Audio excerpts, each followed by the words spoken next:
Channel पर प्रभु की परिभाषा प्रभु की देखकर बहुत से भक्तात्माओं ने ये आशा व्यक्त की कि कोई ऐसा प्रत्यक्ष प्रमाण सामने आवे कि जिससे हमें सिद्ध हो कि परमात्मा कबीर साहब वास्तव में प्रभु हैं। अब कबीर साहब कहते हैं कि पर्वत पर्वत में फिरा कारण अपने राम, जब राम जैसे संत मिले जिन सारे सब काम। कबीर परमात्मा अपनी ही महिमा स्वयं ही गाते हैं और कहते हैं कि परमात्मा से हम जो सुख चाहते हैं, पुत्र बांझ को पुत्र हो। ये आपके सामने एक अनमोल उदाहरण है। ये एक परिवार खड़ा है। ये जिला रोहतक हरियाणा के गांव चिड़ी के रहने वाले हैं और इस बहन के जो अब देखो सामने, इस बहन की आयु लगभग 57 वर्ष है और साथ में ये नवजात शिशु इनकी गोद में है। ये इनका पुत्र है। पहले ये सामने जो लड़की खड़ी है, ये सामने सुलोचना नाम की लड़की, ये बड़े वाली देखना, इसका नाम सुलोचना है। आपकी कितनी आयु है बेटी? 35 वर्ष। अब इस लड़की की आयु 35 वर्ष हो चुकी है और इसके ये 2 पुत्र और पुत्री हैं। ये पुत्री है इस लड़की की और ये पुत्र है, अर्थात इस बहन की। देखना इसको बड़ी वाली को, क्या नाम है तेरी माँ का? संतरा की ये तो बेटी है, बड़े वाली सुलोचना नाम है, जो 35 वर्ष की है। चित्र मारे ना सारे। और ये देवती है इसकी और ये देवता और ये इनका दामाद है। इस 35 वर्ष के तक कोई संतान नहीं हुई इस लड़की के, सुलोचना के जन्म के उपरांत। अब इस बहन ने एक अपनी बहन का पुत्र भी गोद लिया। जब वो 10 वर्ष का हो गया तो उसकी मृत्यु होगी। उसकी मृत्यु के बाद ये पागल होगी। इस संतरा की ननंद गांव झांसुआ के अंदर ब्याही हुई है। वो बहुत बीमार रहती थी, सब जगह घूम ली थी, बर्बाद हो चुकी थी और कबीर परमात्मा के चरणों में आते ही कर्म दंड कटते ही वो स्वस्थ होगी। 4 वर्ष हो गए।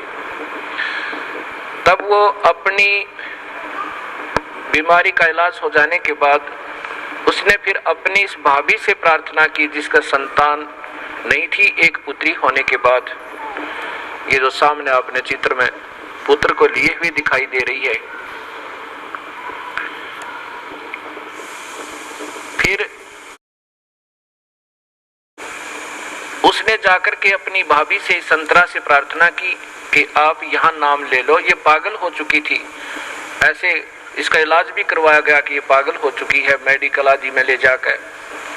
तब इसने प्रार्थना की कि आप हमारे गुरुदेव इस दास का नाम बताया, वहां चलो उनसे उपदेश लो। कबीर परमात्मा की रजा से आपकी ये सूनी गोद भी भरी जा सके है।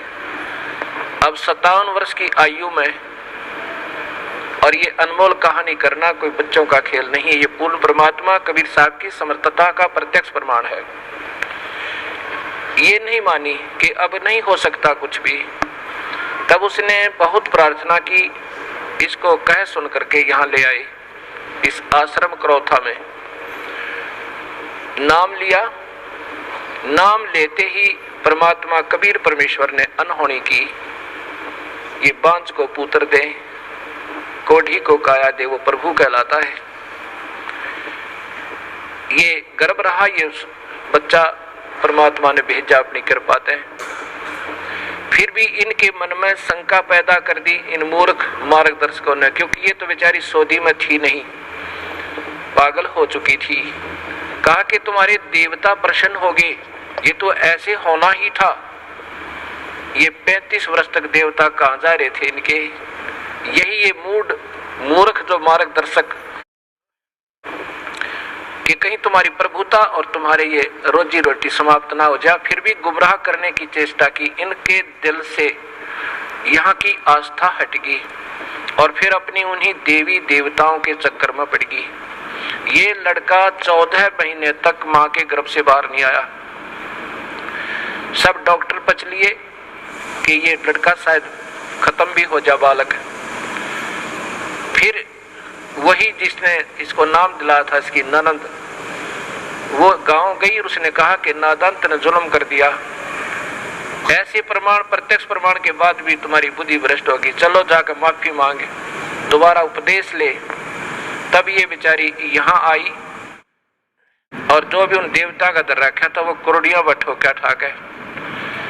नाम लेकर गई, दोबारा माफी मांगी कि मेरे से गलती होगी। तब तीसरे दिन इस लड़के का जन्म हुआ। बोलो सतगुरुदेव की जय। ये सामने आप फिर देखिए इसी पुण्य परिवार को। आज इनसे पूछ कर देखो इन्होंने कितने देवी देवता पूजे थे और क्या क्या इन्होंने ना किया होगा। और कबीर परमेश्वर ने ये सुख दिया जो पृथ्वी पर कोई नहीं दे सकता। ये वो परमात्मा है जो भाग्य के बिना भी दे सकता है। ये आपके सामने प्रत्यक्ष प्रमाण है। बोलो सतगुरुदेव की। बंदी छोड़ कबीर साहेब की। सत साहेब। आस्था चैनल पर भक्तात्मा बड़े प्रेम पूर्वक और श्रद्धा पूर्वक ये सत्य राम कथा सुन रहे हैं। वास्तव में राम कथा ये है। अभी तक हमने रामायण आदि सुना, कृष्ण लीला आदि सुना। ये आंशिक राम है, ये विभागीय साहेब हैं। ये केवल एक ब्रह्मांड में अर्थात समझो एक प्रांत के विभागीय मंत्रियों की ही महिमा से हम परिचित हुए। अब वास्तव में राम कथा ये है जो आप परिभाषा प्रभु की सुन रहे हैं। इसको सुनकर जो शंकाएं सृष्टि रचना के बारे में भक्त आत्माओं के मन में उत्पन्न हुई, वो क्या है? हमारे पास पत्र और साथ में टेलीफोनों से उन्होंने बड़े प्रेम पूर्वक विनम्र भाव से जानना चाहा। कहते हैं कि ये शंकाएं हमारे हृदय में घर किए हुए हैं। वैसे आपके द्वारा दिए गए प्रमाण शब्द सिद्ध हैं, उनमें गुंजाइश नहीं है मन को कहीं भी छिद्र ढूंढने की। फिर भी ये मन कहीं ना कहीं छोटी छोटी आंट बना करके हमें ऐसे कचोटता ही रहता है। बड़ी आपकी कृपा होगी अगर ये छोटे छोटे प्रश्नों के शंकाएं भी हमारी दूर हो जाएं। एक भक्त ने प्रश्न किया कि जैसे आप बता रहे हो कि 1 लाख जीवों का ये आहार करता है और 1.25 लाख की उत्पत्ति करता है, तो जो 25,000 प्रतिदिन उत्पन्न होते हैं वो कहाँ जाते हैं? और फिर ये 25,000 आए कहाँ से? ये भी मन में शंका आती है। ये जितने भी आत्माएं यहाँ पर 21 ब्रह्मांड में आनी थी वो पहले ही आ चुकी हैं। अब उनको मानव शरीर 25,000 एक्स्ट्रा दे रहा है, फिर ये मर जाती हैं। उनको कभी चींटी बना दिया, कोई गधा बना दिया। एक चींटी के बिल में ना जाने करोड़ों अरबों खरबों की संख्या में बना कर ठोक दिए इस काल भगवान ने। इसीलिए 84 लाख जोनियां बनाई इसने और नाना प्रकार के कष्ट दे रहा है। ये आना जाना कहीं नहीं है, ये पहले जितनी आत्माएं आनी थी इस माई के अंदर प्रवेश है और ये इस निरंजन की आज्ञा से उत्पत्ति करती है। और साथ में फिर इन्होंने अपना एक अलग सिस्टम बनाया, रजोगुण प्रभावित करके, विषय वासनाओं में से प्रभावित करके ये सभी जीवों से स्वयं ही उत्पत्ति करवाते हैं। इसका प्रथम का उत्तर ये हुआ। दूसरे भक्त ने प्रश्न किया कि निरंजन ने जब तप किया, क्या प्रभु कबीर साहब को इस बात का ज्ञान नहीं था कि इसके मन में क्या है? कबीर परमेश्वर सर्वशक्तिमान सर्वज्ञ है और ये जानी जान है, ये हृदय की भी जानते हैं। जब इस ज्योत निरंजन ने तप किया, कबीर परमेश्वर ने उसी समय सोच लिया था कि ये गलत रास्ता अपनाया है, और साथ में हमारे हृदय में जो कमियां आई थी, इस निरंजन की तरफ हम आसक्त हो रहे थे, तब भी कबीर परमेश्वर ने आकाशवाणी की थी कि इस नादान की नादानी मत देखो। तो हम हृदय से तो इसको चाहते रहे और ऊपर से हम चुप रहे।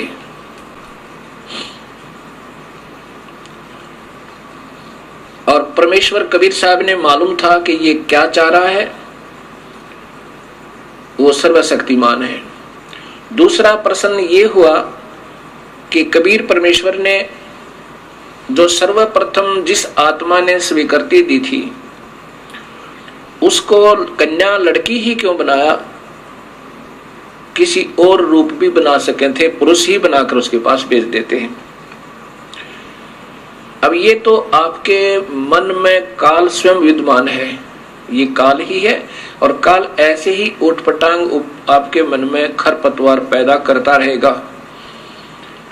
जब पहले आप लोग और हम भी देवी देवता, हनुमान जी, श्याम जी, ब्रह्मा विष्णु महेश की, माताओं की सब पूजाएं करते थे, कभी मन में कोई उथल पुथल नहीं हुई।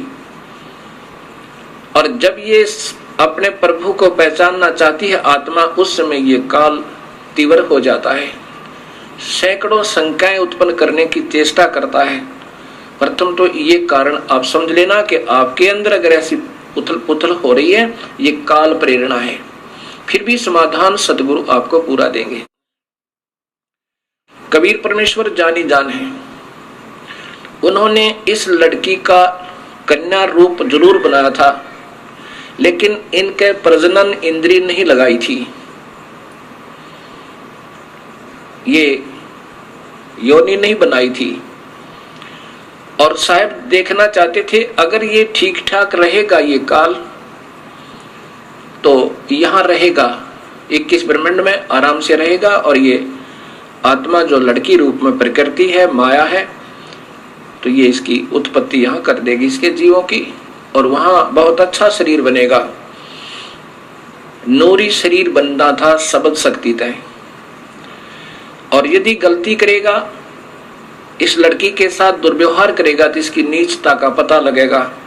पता तो था मालिक ने कि दोनों में से कोई सा भी कर सकता है, और साथ में हमने जो अपनी पति भर्ता पद से हम गिरे थे, हमें भी अक्ल लगानी थी कि एक बार ये काल के जलों में चले जाएंगे, उस काल के दुख ने उठा लेंगे, और फिर मैं इनको वापस लाऊंगा, ये फिर कभी नहीं भटकेंगे।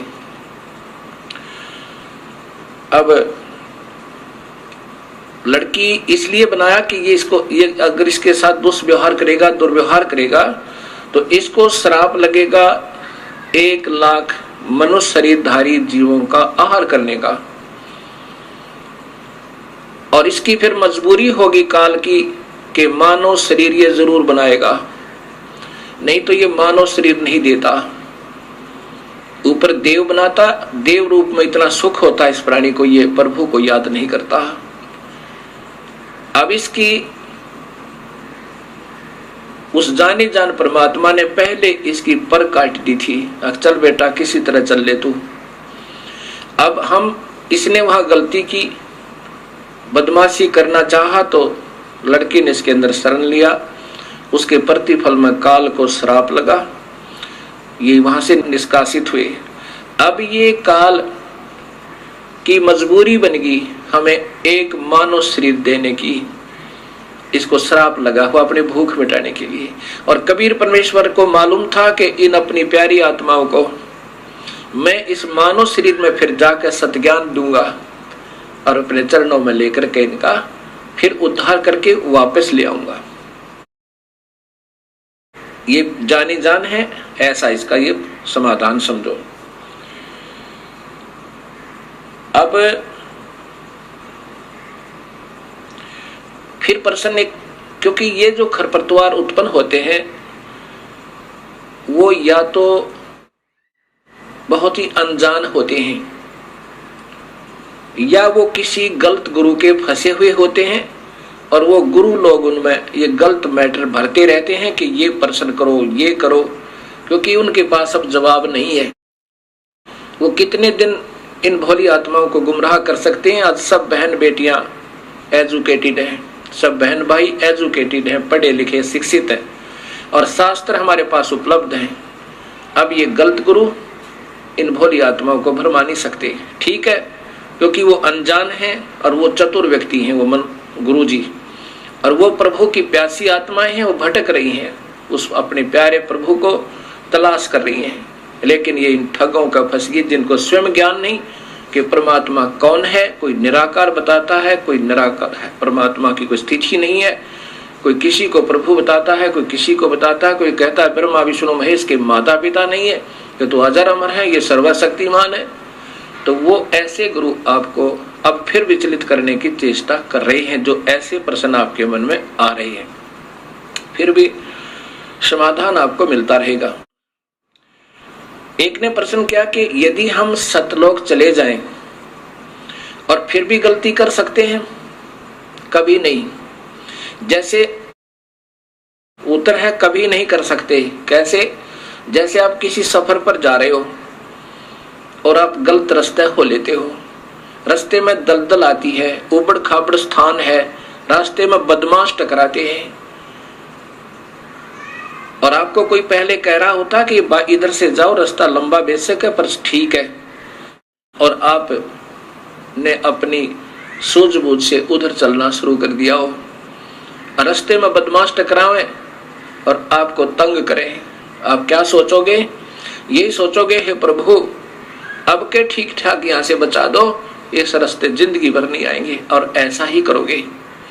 एक बार अब हम काल की पीड़ा से, अपने ही नादानी से, अपने ही कमजोरी से आज हम पैर पे कवाड़ा मार के स्वयं ही दुख पा रहे हैं, और वो दयालु अब भी हमारे पीछे पीछे घूम रहे हैं और हमें फिर अपने शरण में लेना चाहते हैं। अब इसकी एक बार हम वहां पहुंच जाएंगे, इधर देखेंगे नहीं जिंदगी में कभी भी, हम इधर थूकेंगे भी नहीं, क्योंकि जब हम यहां से चले जाएंगे जब इस खतरों का हमें और विशेष ज्ञान होगा, इसलिए हम दोबारा इधर नहीं आ सकते। हम तो गलती कर नहीं सकते और अन्य करेंगे, उनको फिर सजा मिलेगी। दूसरा प्रश्न और प्रश्न किया कि जैसे स्थूल शरीर को तो हम फूंक देते हैं, ये 5 तत्वों का शरीर है, कोई जला देता है, कोई कब्र में गाड़ देता है, कोई जल प्रवाह कर देता है, और कोई किसी प्रकार से इसका अंतिम संस्कार कर देते हैं, मिट्टी को मिट्टी में मिला देते हैं। फिर ये खाने वाली बात समझ में नहीं आई, वो खाता किस चीज को है काल। अब यही सोच अधूरी हमारी, तभी तो हम यहाँ उलझे हुए हैं। अब जैसे बादाम आपने देखा होगा, बादाम के ऊपर का कवर खाने का नहीं होता, छिलका नहीं खाने का होता, उसके अंदर एक और गिरी होती है, वो खाई जाती है। ऐसा ये फॉर एग्जाम्पल समझो। वास्तव में कैसा है कि मानव शरीर में जितने भी हम चटपटे खट्टे मीठे पदार्थ आहार करते हैं, क्योंकि मन स्वयं काल है और इसकी आदत है चटपटे भोजन खाने की, मांस मिठी शराब सुल्फा पीने और खाने की, क्योंकि इससे इस सूक्ष्म शरीर में, इन आहारों से सूक्ष्म, इस स्थूल शरीर के द्वारा सूक्ष्म शरीर में एक ऐसा द्रव तैयार करवाता है कि जो उस सूक्ष्म शरीर के अंदर लेप हो जाता है।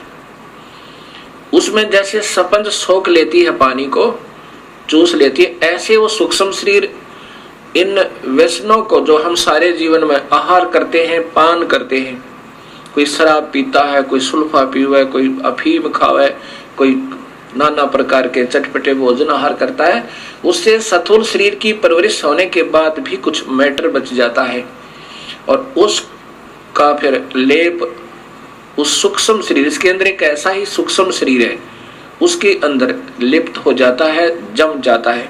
उस सूक्ष्म शरीर को ऊपर ले जाके अपनी तपस्या पर फिर ये जला भून भून के बुरी तरह तड़फा तड़फा के उसमें से वो माल छुटवाता है, वो द्रव छुटवाता है। और ये इतना पीड़ा होती है इस जीव को, ये चिल्ला चिल्ला के बुरी तरह रोता है और फिर बेहोश हो जाता है। और जब इसमें से सारा मैटर निकल लेता है, इसने ऑटोमेटिक सिस्टम बनाया हुआ है, फिर इनको वहां से उड़ा देता है। फिर ये आकर के धर्मराय के पास लेखा जोखा करवाते हैं। फिर कर्म आधार पर इनको फिर 84 लाख जूनिया स्वर्ग नरक आदि प्राप्त होते हैं। और फिर कर्म आधार पर स्वर्ग नरक 84 लाख जूनिया ये अलग से फिर इस ये काल इनको देता है, ये दंड अलग से होता है।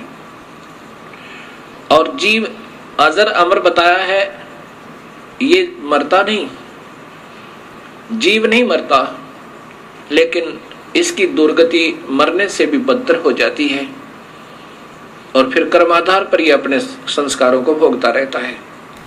एक भक्त आत्मा का प्रश्न, ये तो बिल्कुल ही नादान आत्मा का प्रश्न हो सकता है जो उसने किया। उस भक्त आत्मा ने कहा कि महाराज जी, हमने पहली बार आपके मुख से ये सतलोक सुना और शास्त्रों में प्रमाणित देखा। ये तो हृदय ने स्वीकार कर लिया कि वो स्थान सत्य है जो आप बता रहे हो, और वो भक्ति भी सत्य है और वो मंत्र भी सत्य है जो आपने प्रमाणित बताए कि इन 3 मंत्रों से मुक्ति होगी। वो वेदमय प्रमाण है, गीता भी प्रमाण देती है, तो इससे बड़ा प्रमाण इस पृथ्वी पर नहीं हो सकता। अब मुझे डर लग रहा है कि कहीं मैं आपसे उपदेश ले लूं और आपकी सत्साधना से मैं सीधा सतलोक चला जाऊं और कहीं वहां कोई भी ना मिले, मैं अकेला ही पहुंच जाऊं तो वहां मेरा दिल नहीं लगे। तब मैंने उससे कहा, नादान, आप इस काल लोक में कितने सुखी हो, कभी गधे बनोगे, कभी सूअर बनोगे, 84 लाख जोनियों में कष्ट उठाओगे, यहाँ क्या दिल लग रहा आपका। वो नादान क्या कहता है जी, यहाँ घूमते फिरते तो नजर आते हैं गधे बनकर भी, दिल लगा रहता है। अब यहाँ हमारी सोच इतनी गिर चुकी है कि यहाँ पीड़ाओं पर पीड़ा सहन करते करते भी हमारा हृदय यहाँ से दूर जाने को नहीं करता। ये कारण क्या है? ये भगवान विष्णु जी की मेहरबानी है। इसने हमारे यहाँ एक सतिथि बनाई हुई है, हमारे को यहाँ पर फंसाया हुआ है, यहाँ से हमारा हृदय नहीं हिलने देते। इसलिए इस त्रिगुणमयी माया कहा है। ब्रह्मा हमारे अंदर रजोगुण पैदा करता है, यहाँ के ठाठो बाट की उपलब्धि के लिए ना जाने क्या क्या अनर्थ कर देते हैं हम, और फिर ये हमारे पास रहते भी नहीं। ना कार रहती है, ना कोठी रहती है, ना संतान रहती है, ना संपत्ति रहती है। और जब तक ये शरीर रहता है हमारी वृत्ति ये खराब रहती है, ये भी जोड़ दूं, ये भी बना लूं, ये सुविधा उपलब्ध कर लूं, ये शरीर ही छूट जाता है, फिर ये प्राणी रो रो के टक्कर मारता है। अब ये सत्ज्ञान से धीरे धीरे आपका हृदय यहां से हट जाएगा। अब प्रश्न रहा कि एक भक्त ने कहा, जी फिर परब्रह्म जो अक्षर पुरुष है, इसको भी जन्म मरण में किस लिए बनाया गया? इसने जब क्षर पुरुष ने अर्थात इस ब्रह्म ने तप किया और राज्य प्राप्त किया, 21 ब्रह्मांड जब इसने पाए काल ने, उस समय इस अक्षर पुरुष के मन में भी ये आया कि क्यों ना मैं भी अपना अलग स्थान बना लूं। अब वहां पर इतना भी कमजोरी अगर आ जाती है तो भी ये जीव वहां रहने के योग्य नहीं होता। अब ये जो गलतियां वहां पर होनी थी वो हो चुकी, और इन गलतियों के कारण अन्य जो बची हुई आत्मा है वो बिल्कुल सावधान होगी, अब वो गलती नहीं करते। अब जैसे कोई जा रहा हो और एक को पागल कुत्ता काट ले और बाकी भी जा रहे हैं और फिर वो रोता हुआ भाग रहा है, इधर पागल कुत्ता है तो उधर कोई नहीं जाएगा, सब वापस भाग लेंगे। ऐसे ही ये जो गलतियां की जिन्होंने, उन्हें सजाएं पाई और आगे बैन लग गया, क्योंकि सबको पता लग गया कि ऐसे निर्मल स्थान को छोड़ के और कहीं ठिकाना नहीं है, क्योंकि वापस यहाँ से दुख पाकर के वापस गई हुई आत्माओं ने वहां सभी को सचेत कर दिया कि उस काल लोक जैसा कष्ट कहीं पर नहीं है। हमने गलती की और हमारे दयालु परमेश्वर ने हमारे ऊपर फिर रहम किया। ये परब्रह्म की जो का 7 संख ब्रह्मांड बनाए, उसमें कुछ आत्माएं, इन सब के आने के बाद इनके भी कुछ हृदय में इनकी आत्मा, यानी अब एक भक्त ने प्रश्न किया कि जब वहां मन तो है ही नहीं, आप ही बता रहे हो कि काल ही मन है और मन वहां है नहीं, तो फिर आत्मा वो मन कैसे हुआ उस निरंजन में? अब ये आत्मा भी की भी सोच होती है। मन तो यहाँ इस काल लोक में है, यहाँ इसने डबल बना रखा है, अपना भी प्रभुता मन इस आत्मा की सोच को यहाँ बिल्कुल खराब कर देता है और आत्मा की भी अपनी सोच होती है। तो वहां अपनी सोच से उन बाकी कुछ आत्माओं ने, जो 7 संख ब्रह्मांडों में कुछ आत्माएं ऐसी हैं जिन्होंने भी ये सोचा था कि शायद हम भी उसमें स्वीकृति दे देते तो वहां चले जाते, इनके मन में ऐसा आया था और उनकी भी सजा इनको इतनी ही मिली कि इस पारब्रह्म का अलग से एक स्थान बनाया और उसमें उन बाकी की आत्माओं को वहां भेज दिया।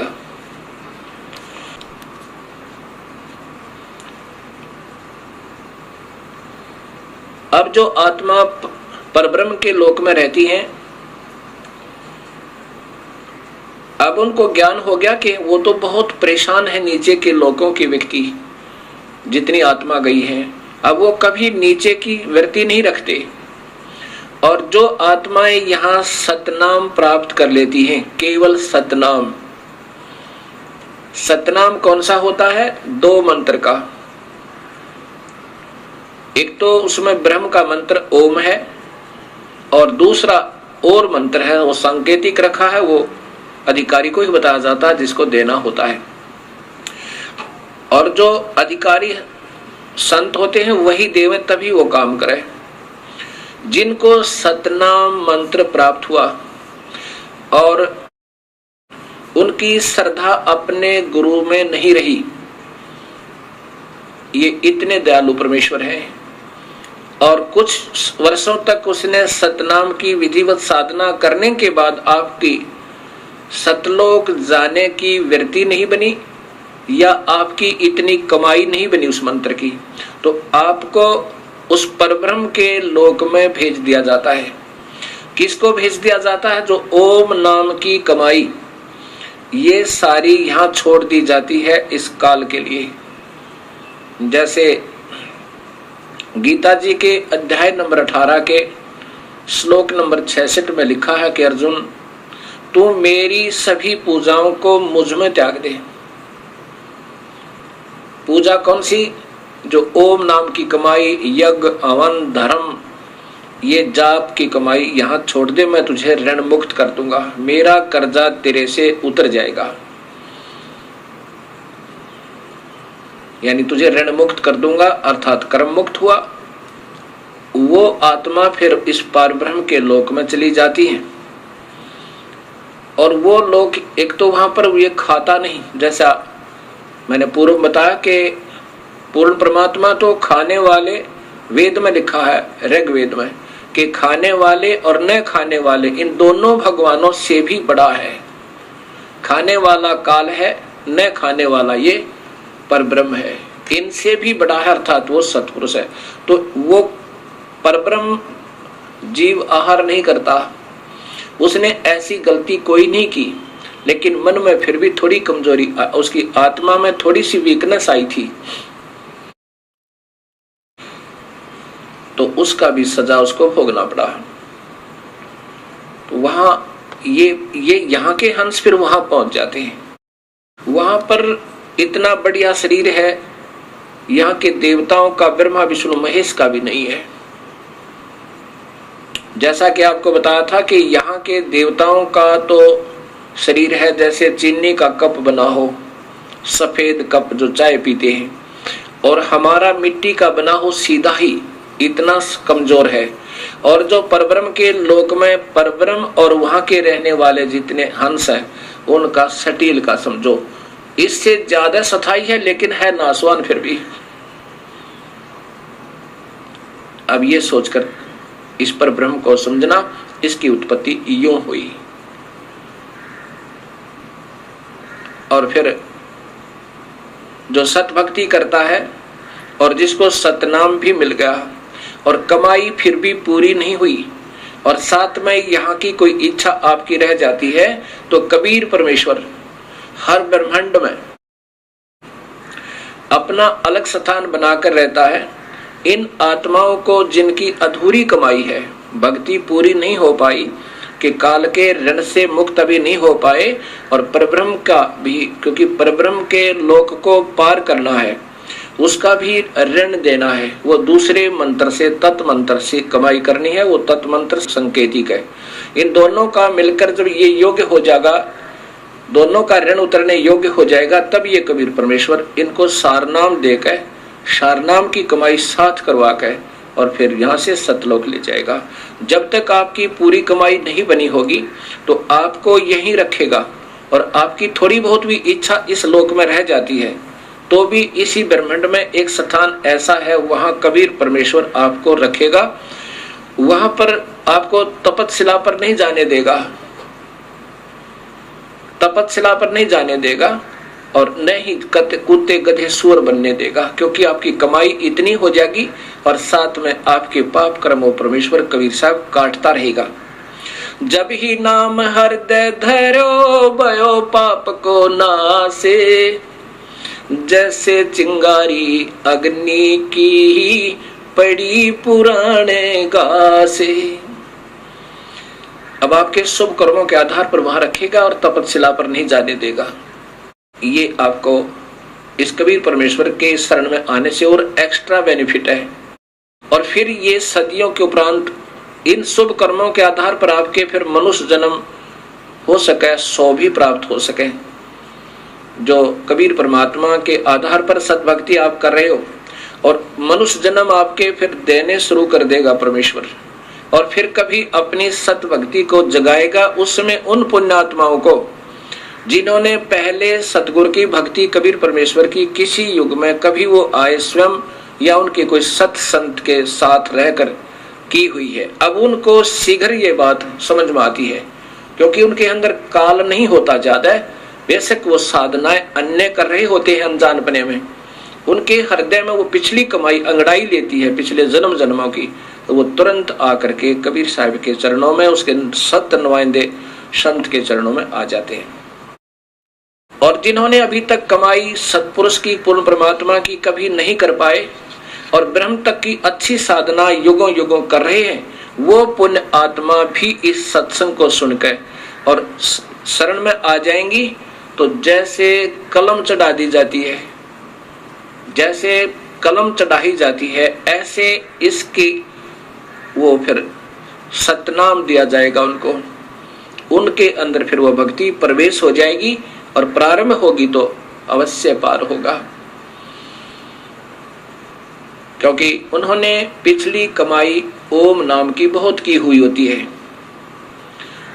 और उसके साथ वो दूसरा मंत्र मिला करके फिर ये कमाई आपकी पहले भी कराई जाएगी, और साथ में उस सत्य नाम की यानी ऊपर के मंत्र का भी आपको अभ्यास करवाया जाएगा, और फिर आपकी भक्ति प्रारंभ हो जाएगी।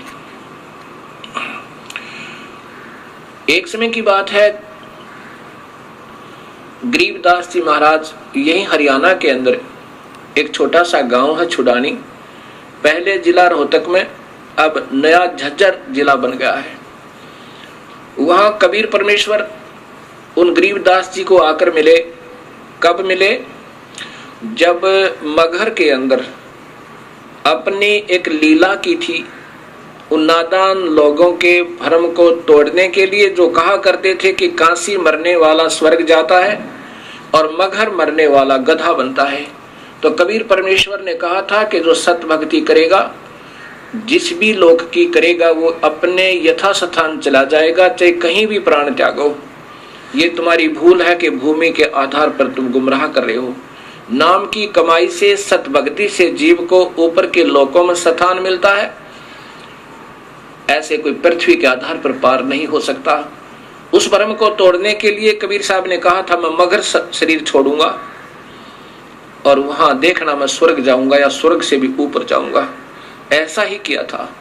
120 वर्ष यहाँ शरीर दिखाकर मानव जैसा सर्व शक्ति से प्रकट होकर और सब शक्ति से वहां लाखों की संख्या में दर्शकों के सामने, और साथ में 2 नरेश, बिजली खां पठान मगहर नरेश और वीर देव सिंह बघेल काशी नरेश के सामने अपना शरीर अदृश्य कर दिया था। और एक चादर नीचे बिछाई थी, एक ऊपर ओढ़ी थी शरीर त्यागने के लिए। तो शरीर के उस चादरों के बीच में सुगंधित फूल मिले थे, शरीर नहीं मिला था कबीर परमेश्वर का। और ऊपर देखा कि एक प्रकाश का गोला ऊपर को जा रहा है, और आकाशवाणी हुई कि देखो मैं स्वर्ग से भी ऊपर जा रहा हूं। वहां सन विक्रमी संवत 1575 सन 1518 में अपने सह शरीर सतलोक गवन के उपरांत सन 1717 में 199 वर्ष के बाद वो कबीर परमेश्वर सह शरीर प्रकट होकर, गरीबदास जी जब गायों के पाली गए हुए थे, उनके गवाले थे, चरवाहा कर चरा रहे थे अपनी गायों को, वहां खेतों में आके स्वयं प्रकट हुए मानव शरीर, क्योंकि उनका मानव जैसा शरीर है परमेश्वर का। 199 वर्ष के बाद कबीर साहब स्वयं अपने सतलोक से आकर गरीबदास जी को वहां मिले खेतों में। वहां आज भी यादगार बनी हुई है उस परमेश्वर के प्रकट होने के प्रकट स्थल की। गरीबदास जी ने फिर अपनी वाणी में वो सत्य ज्ञान दिया जो आंखों देखा, उस कबीर परमेश्वर की समर्थता का। कबीर साहब गरीबदास जी की आत्मा को लेकर धर्मराज के दरबार में पहुंचे। धर्मराय यहाँ का न्यायाधीश जो काल ने बैठा रखा है, और वो सबका लेखा जोखा करता है। कबीर साहब गरीबदास जी की आत्मा को लेकर के धर्मराज के दरबार में, धर्मराय के उस न्यायाधीश के दरबार में प्रवेश करते हैं। और यहाँ का वो सुप्रीम जज न्यायाधीश खड़ा हो जाता है धर्मराय, और कबीर साहब के सामने अपनी चेयर छोड़ देता, अपना तख्त छोड़ देता है, कुर्सी छोड़ देता है। क्योंकि कबीर परमेश्वर वो सुप्रीम पावर है। जैसे हिंदुस्तान का सुप्रीम कोर्ट का सुप्रीम जज, चीफ जस्टिस, चीफ मजिस्ट्रेट राष्ट्रपति के सामने अपनी चेयर छोड़ देगा, अन्य के लिए नहीं, क्योंकि हिंदुस्तान का राष्ट्रपति सुप्रीम मजिस्ट्रेट भी होता है और वो सुप्रीम पावर होती है। राष्ट्रपति फांसी की सजा भी मुक्त कर सकता, उसको कोई पाबंदी नहीं, और अन्य सजाएं तो उसके बाएं हाथ का खेल होता है। ऐसे कबीर परमेश्वर वो सुप्रीम पावर है। यहाँ के हर ब्रह्मांड के न्यायाधीश उसके सामने हाथ जोड़कर खड़े हो जाते हैं। जब धर्मराज ने कहा, धर्मराय ने कहा, न्यायाधीश ने कहा कि हे परवरदिगार विराजो, बैठो मालिक, तब खड़े खड़े कबीर साहब ने जैसे कोई बड़ा अधिकारी छोटे अधिकारी पर डांट लगावे और अपनी समर्थता दिखावे, ऐसे कबीर साहब ने कहा कि धर्मराय आंख कान खोल कर सुन ले, जिसने मेरा नाम ले रखा है। क्योंकि कबीर परमात्मा ने मालूम है कि ये काल का जाल बहुत तगड़ा है, ये नाम भी ले लेते हैं, इनके मन में और ना जाने कितनी खरपतवार पैदा कर देता है और फिर उन भोली आत्माओं को नाम से वंचित करवा देता है। इनको ऐसे ही झूठा लालच देकर और दूसरे के द्वारा प्रेरणा दिलाकर कि उन्होंने कहीं देवी देवताओं को की पूजा त्याग दें, आपको घना नुकसान हो जाएगा, ऐसे डरा डरू के और उनसे पूजा छुटवा देता है। और वो पुण्यात्मा 1 वर्ष 2 वर्ष 3 वर्ष 4 वर्ष जितनी भी पूजा कर चुके हैं और डरते त्याग गए, जो गुरुद्रोही नहीं हुए, और उनको फिर धर्मराज के दरबार में ले जाया जाता है, मान लीजिए।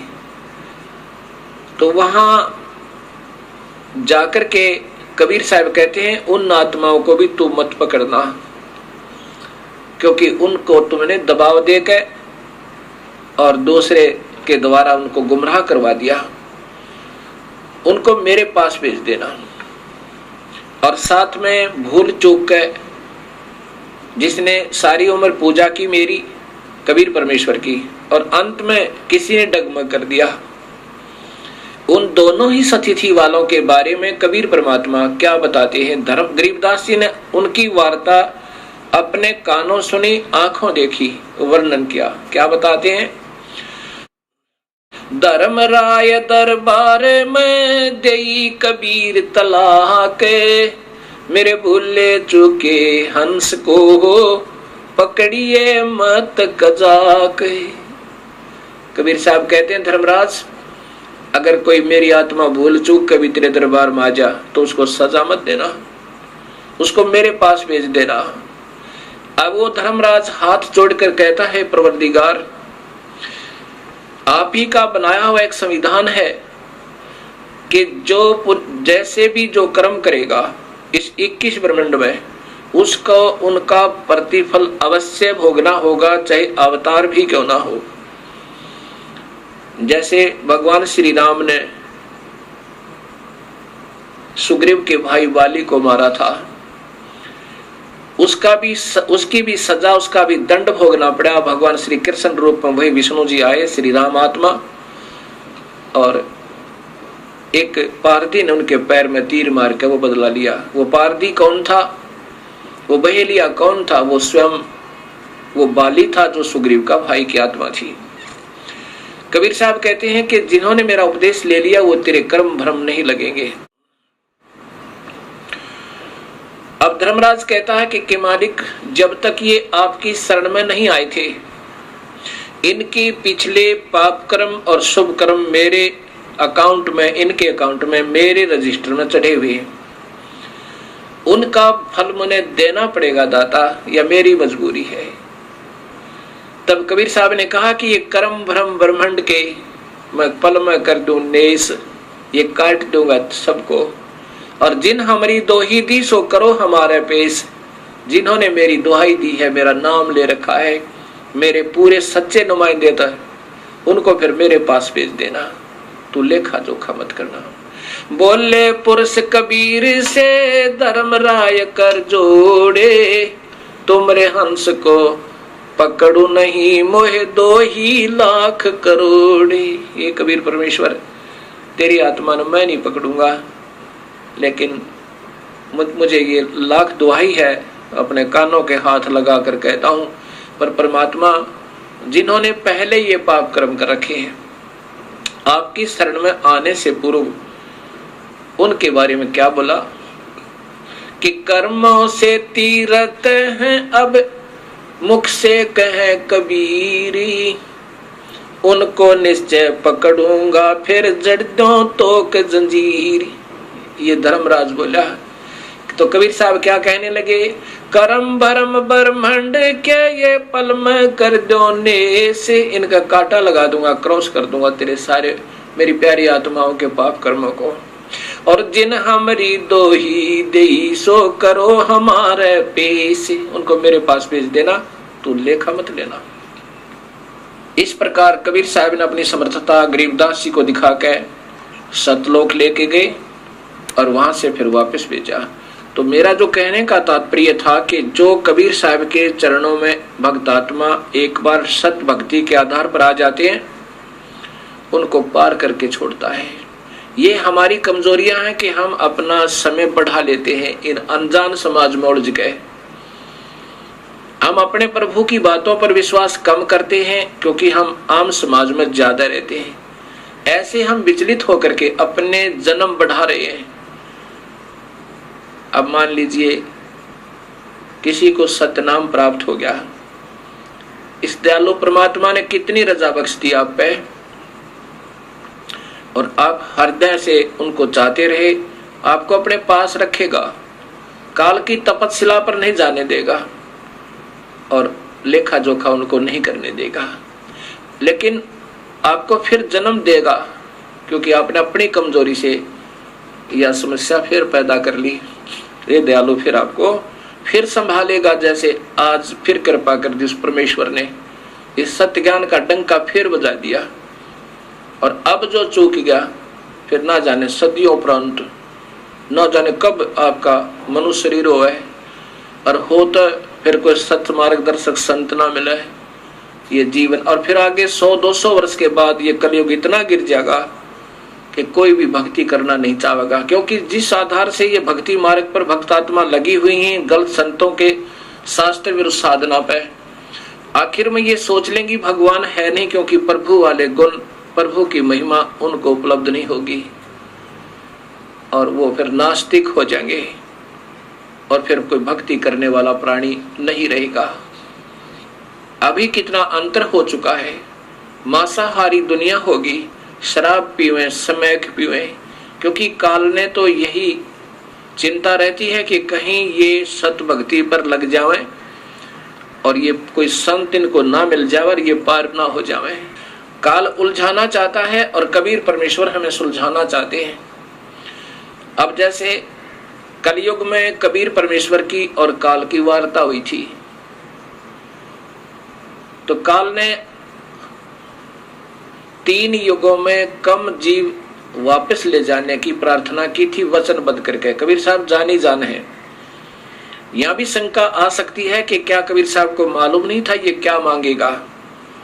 जब काल ने कबीर साहब से मांगा था कि हे परमात्मा वचनबद्ध हो जाओ, तब मैं आपसे कुछ याचना करना चाहता हूं, क्योंकि काल ने कबीर परमेश्वर की के पैर पकड़ कर छोड़े नहीं, रो रहा बुरी तरह। तो कबीर साहब जानी जान थे, उसको मालूम था कि बच्चे की दौड़ कहां तक होती है, क्या मांग सकता है ये। इसने क्या मांगा था कि दाता 3 युगों में जीव थोड़े ले जाना सतलोक में, और चौथा युग जब कलयुग आवे तब तब शरण जीव बहु जावे। तब इसने कहा था कि चौथे युग कलयुग में आप कितने ही जीव ले जाना। कबीर साहब को मालूम था कि सतयुग त्रेता द्वापर में यो जीव घना दुखी नहीं होता। सतयुग में इतना सुख होता है कि पत्नी से पहले पति नहीं मरता, पत्नी विधवा नहीं होती, और पिता के सामने पुत्र की मृत्यु नहीं होती। शरीर बहुत सुंदर स्वस्थ और साथ में लाखों वर्ष की आयु होती है। कोई प्रभु नहीं बदलना चाहता, और भजते हैं क्योंकि सब में छोटी मोटी सिद्धियां होती हैं, तो ओम नाम के आधार पर वेदों को पढ़ पढ़ के और उसी में मस्त रहते हैं रहेंगे। इसलिए मालिक ने मालूम था कि सतयुग त्रेता द्वापर में ये प्राणी मेरी बात को कम स्वीकार करेंगे, क्योंकि ये दुखी थोड़े होंगे, और जब कलयुग आवेगा इनको पर कहर तोड़ेगा ये काल। भौतिक सुख तो नजर आएगा पर आत्मा की शांति नहीं होगी। किसी की ऐसी भयंकर बीमारियां पैदा कर देगा, किसी का कैंसर हो रही है, किसी का एड्स हो रही है, किसी का कुछ पैदा कर दी, किसी की आंख फूट गई, किसी को व्यापार में घाटा, और फिर काल को चिंता बन गई कि कहीं अब कबीर परमात्मा का कोई सत्य नुमाइंदा ना आ जावे और सत भक्ति इनको ना बता देवे मनुष्य शरीरधारी प्राणियों को। अब भौतिक सुविधाओं का ढेर करवा दिया, ऐसे चैनल चलवा दिए दिन रात चले टीवी पे। दिन में तो धंधा करो और शाम ने गुटी ला ले, शराब पियो, और जब रात ने आंख खुल जा रात्रि को तो टीवी ऑन रिमोट से लेटा लेटा कर लो, फिर उसमें गंदे गंदी फिल्में, गंदे गंदे गाने सुन सुना के पढ़ते पढ़ते चलते चलते सो जाओ। प्रभु को मत याद करो। लेकिन उस कबीर परमेश्वर ने आज भी रजा बख्श दी। उसी इस साइंस की सुविधाओं को आज सदुपयोग कर रहे हैं परमेश्वर। उसी के साथ साथ ये इतने बढ़िया चैनल आस्था जैसे और चलवा दिए कि अब पुण्य आत्मा ढूंढती ढूंढती अपने परमेश्वर को ऐसे ही प्राप्त कर लो और सुन लो उस मालिक की सत्य कथा, उस राम कथा को, और फिर सोदी ऐसे ही दे देगा मालिक।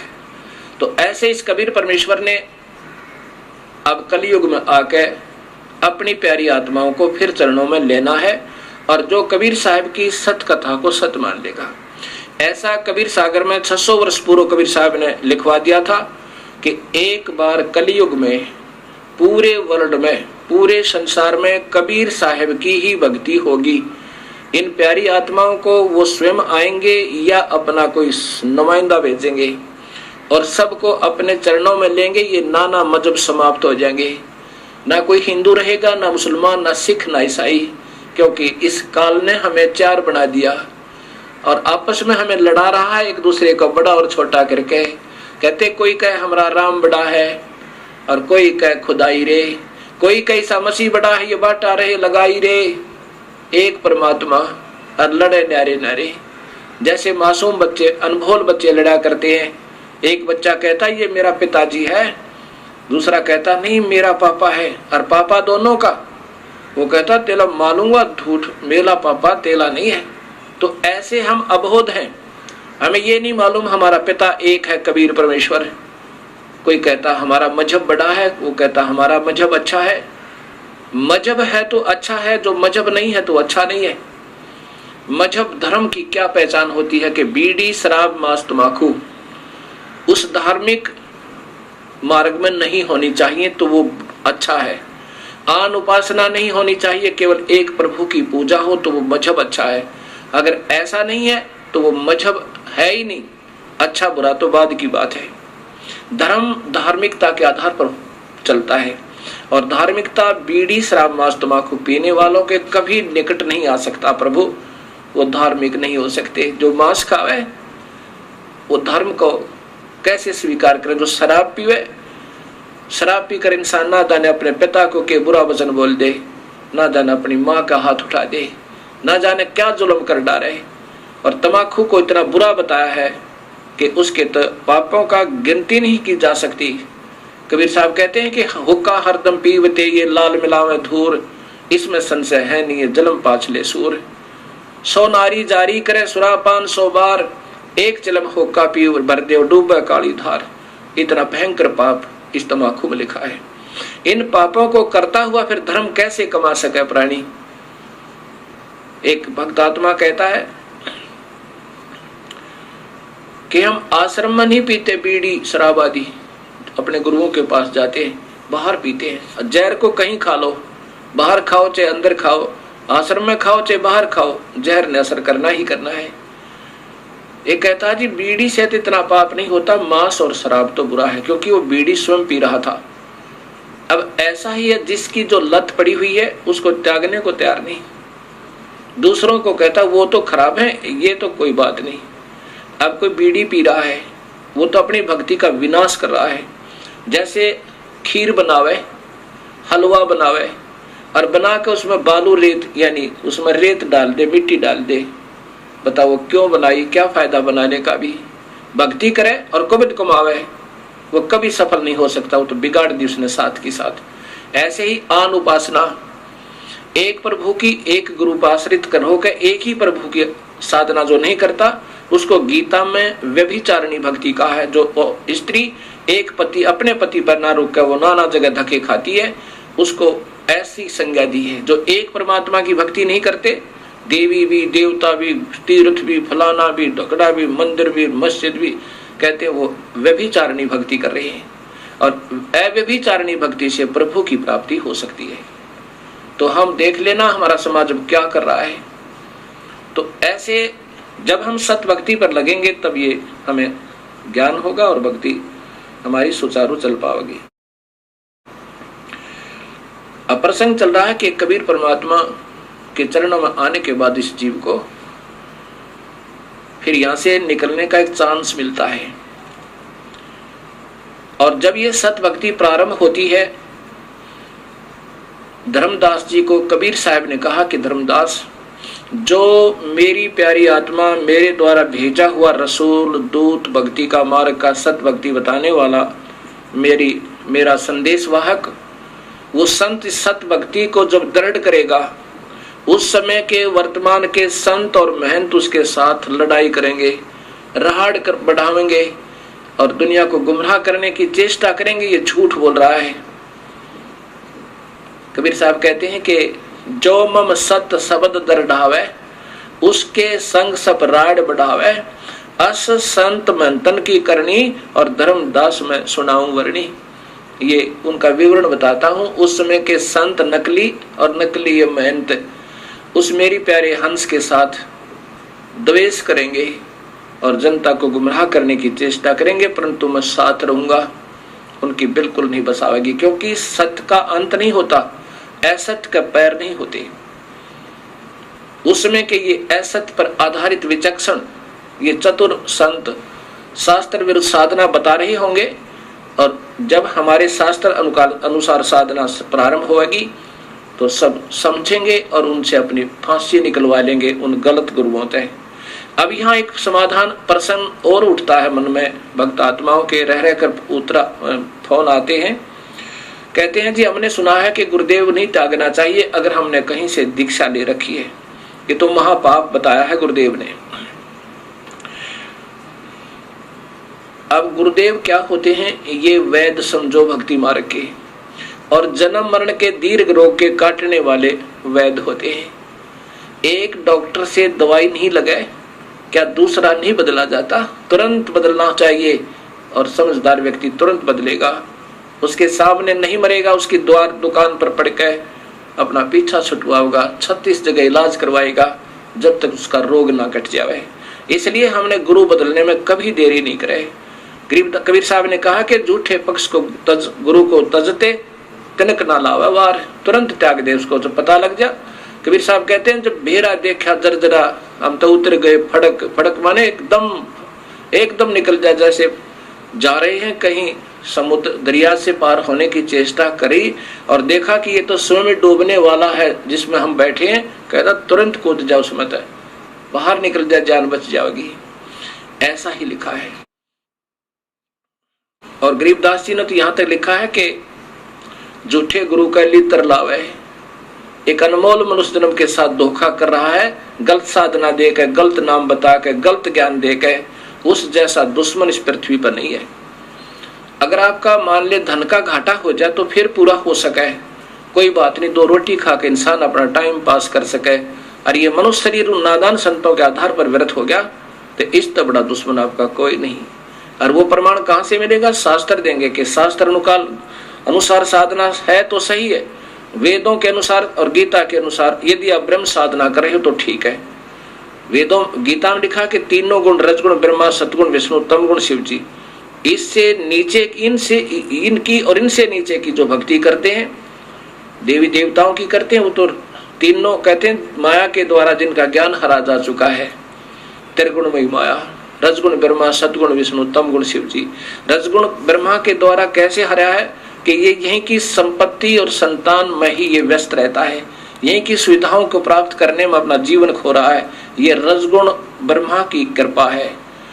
और सतिथि एक दूसरे मोह ममता हो गया, किसी तो प्यार हो गया, कि तो बच्चा मोह ममता, कि तो संपत्ति में अपने आस्था होगी, ये भगवान विष्णु के द्वारा काल ही सतोगुण में पैदा करके और हमें यहाँ जकड़वा रहा है। और शिव जी के द्वारा ऐसा तमोगुण पैदा करवा देता है, छोटी सी बात पर भाई बहन के साथ लड़ पड़े और भाई बहन पर मुकदमा करते, पिता पुत्र न मार दे, ना जाने के जुल्म करवा दे। जैसे पीछे राजाओं की कहानी, राजाओं ने अपने पिता को अंदर कैद में ठोक दिया, स्वयं राजगद्दी पर बैठ गया, ये रजोगुण प्रभावित हो गए। तो इस प्रकार ये काल हमें तीनों गुणों के द्वारा और अपने ही तक की भक्ति पर, इन तीनों गुणों तक ही भक्ति की सीमित रख के, ब्रह्मा विष्णु महेश की भक्ति तक सीमित रह करके हम यहाँ पर उलझे रहते हैं। तो यहाँ ब्रह्म भी कहता है दुखी होकर के, ये काल कहता है कि जिन की बुद्धि भ्रष्ट होगी इन तीनों भगवानों की पूजा करते करते और नीचे के देवी देवताओं की, वो राक्षस स्वभाव को धारण किए हुए वो दुष्ट नीच व्यक्ति, दूषित कर्म करने वाले मूर्ख मुझे नहीं बचते। अर्जुन बताओ, मुझे माने ब्रह्म साधना भी नहीं करते। अब देखना समाज में क्या पूजा हो रही है।